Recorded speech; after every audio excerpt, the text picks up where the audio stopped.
Cat Rain is a point-and-click adventure game set in 1995 with hand-drawn scenes. Since the release of the game and the first time I played Cat Rain, I have wanted to talk about it. So let's start. Cat Rain is very much a classical mystery adventure game with inventory, object puzzles, and moving from location to location via your trusty bike. The game itself is divided into chapters or days. The game has 5 days, each day having a set amount of objectives you have to complete to progress into the next day, day 5 being the final day. In the game you play as Cathy Rain, a college student studying journalism, and right as the game begins you're introduced to your roommate, Eileen Summers, who notifies you that your grandfather has passed away in a small town called Carnival Springs, and the funeral just happens to be tomorrow. At first you're hesitant in going to the funeral, but as you go to sleep you're awoken by an alarm set by your roommate, so you wouldn't miss the funeral. And that's where the story begins in classical adventure game fashion. Now finally, when you attend the funeral you see a cutscene play out, also drawn by hand, and in this moment you notice atmosphere for the first time. The game's strength lies in how the characters and world building, accompanied by amazing sound effects and story, all come together to create a fantastic atmospheric game. However, the mystery of this story begins after the funeral, when you sit down and talk to your grandmother after 15 years of no communication due to your own mother taking away and not allowing you to see your grandparents.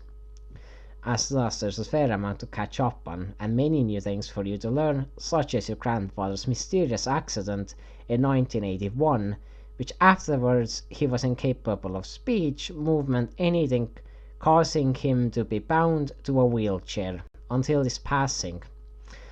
That is how the mystery begins, with a multitude of questions such as what happened to my grandfather in 1981, what caused it. More questions are added and the story expands while you progress in the game. As mentioned before, the characters in this game are truly fantastic, with their own clear personalities, such as the first character introduced to your roommate Eileen Summers, your snoopy roommate who looked you up online, because that's not creepy at all. It can be said that every character in this game is somewhat of a stereotype, but as I've learned, there is no truly original ideas, only original execution. What I mean by that is that we have the mean law-abiding sheriff, the creepy priest, the psychic character, and many more, and the caring, loving grandmother, as you do. But each of these characters are well created and fleshed out, giving you the sense that they are truly there in this world interacting with you. Along with the characters, there is their voice actors who do a brilliant job with maybe a few spots where the voices feel a bit off, but not the major to break the immersion or atmosphere of the overall game.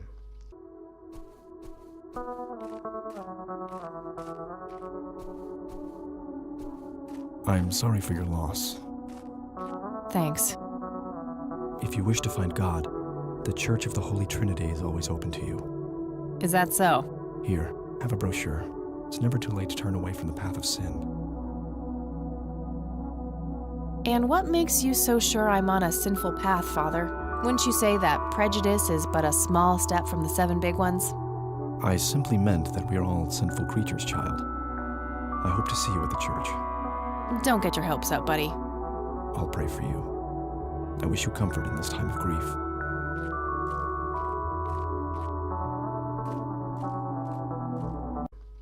The sound effects that accompany the voice acting and world, however, are equally as brilliant. And if you haven't figured out yet, I'm a huge fan of atmosphere. Grandma, anybody home?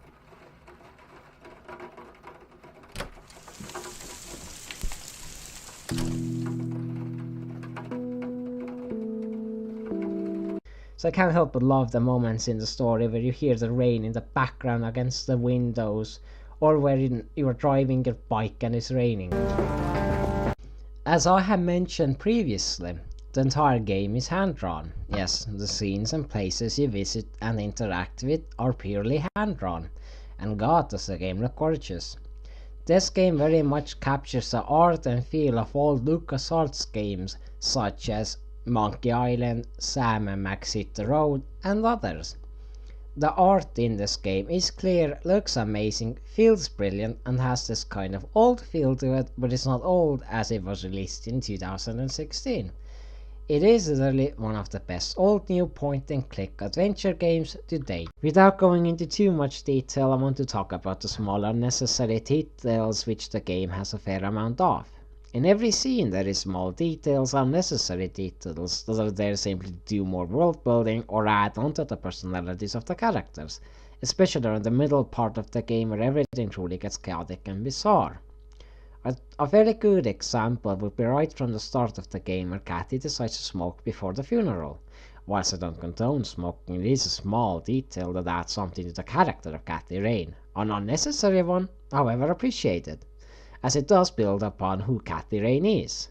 The entire game is filled with such unnecessary but appreciated details, especially the cute teddy bear at the start of the game sitting on a shelf.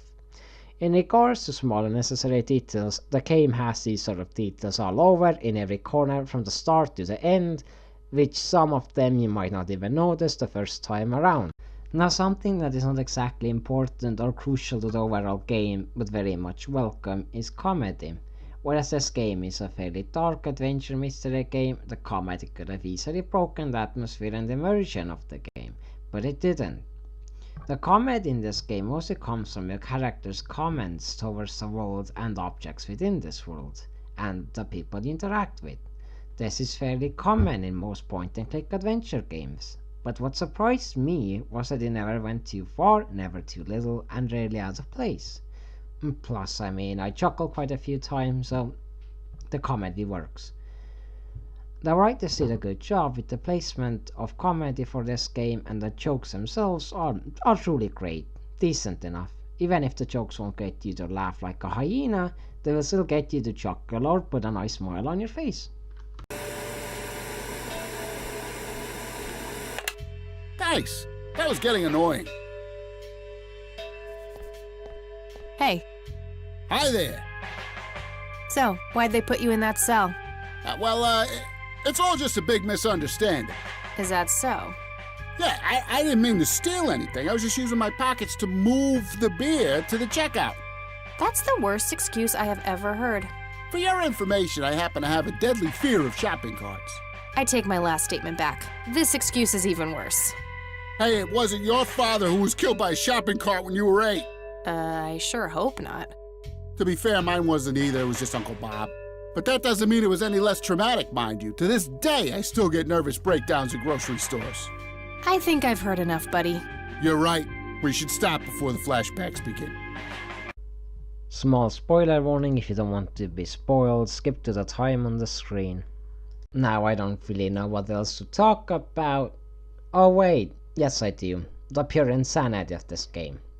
As the story begins, the start is fairly moderate. Day 1 and Day 2 of the gameplay like classical mystery adventure games. You go around asking questions from characters around the world, solving a few puzzles and then progressing the story.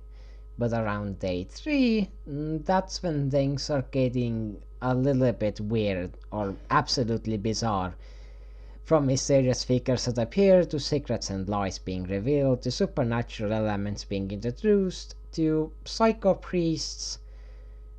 No game is however perfect, and truly the end part of the game, while being unique and bizarre in its own right, is weaker than everything preceding it. From the start to the middle, the game is truly at its strongest, but then it slowly starts to go down, but never so down that you couldn't say, yeah, that was pretty cool, I like that. Simply in comparison to the start and middle, the ending part is weaker. I've been working on my research in the attic at night. I just don't want her to worry. She has enough to think about with everything that's been going on lately. With Sharon and Cathy. Anyway, I'm getting closer to finding the source. I have a theory, but I need help. Even with its few flaws and mistakes, I truly adore the game, with its cast of memorable characters, world building, quirky comedy and atmosphere. I truly loved the game, I enjoyed it, and I would love to see a sequel. Thank you for watching my video. Let me know in the comments what you thought. If you disliked the video, let me know why so I can improve. If you enjoyed it and want to see more videos discussing a variety of topics, not just game related topics, give a thumbs up, subscribe and stay safe.